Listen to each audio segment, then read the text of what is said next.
I'm Jonathan Jutsen. Most people just call me John. In my day job, I'm the Chief Executive of Race for 2030 Cooperative Research Centre.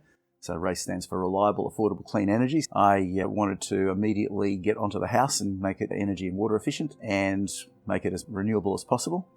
Firstly, we looked at the structure of the house. We've got beautiful windows all the way around, which is wonderful for looking out in the garden, but they're all single glazed, which just drives me crazy, the fact that we allow this sort of thing in Australia. We put in some blinds to reduce the heat loss within constraints, so we still wanted to have a view out in the garden.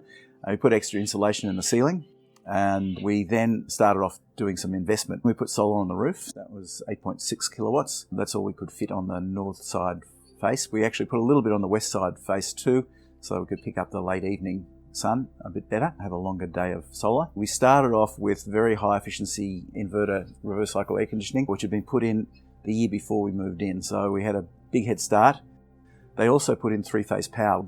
The stove was already induction and electric oven. The induction cooktop was a bit wonky, so we replaced it with a new one. It's much more responsive than gas and very easy to clean. We put water tanks in for water efficiency. We wanted to put in a hot water system. There was a bigger government incentive available through the Energy Savings Scheme in New South Wales. So we put in an electric hot water system. It's set to control, so it only heats up when there's solar during the day. We got the highest efficiency CO2 refrigerant system, and this one has no refrigerants that could be global warming.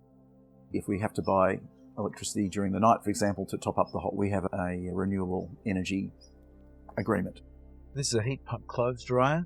It's very energy efficient and economical to run. It's also better for the clothes because it doesn't run as hot, and it just exhausts into the room because the moisture's been taken out by the heat pump.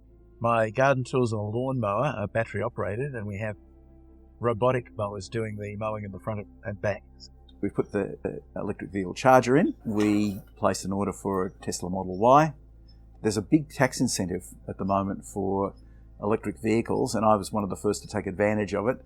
So with the novated lease, there's no fringe benefits tax on the car, so it's packaged into my salary and gives me a huge tax benefit. So I've taken a 2-year lease, and the plan is that as soon as we've got a EV available to charge my house as well as I can charge it, then we'll do that. We now have no gas usage whatsoever. What I did is I just rang up AGL and I said, I want to cease my gas supply. So we're not disconnecting physically. There's going to be a gas meter there with the gas supply. It's been capped and it's fine. I made the changes because it's a personal to reduce carbon emissions, because I see it as being an urgent issue for mankind. But it also reduces my energy bills, makes the place more comfortable, and is healthier, and is a just better solution for the future.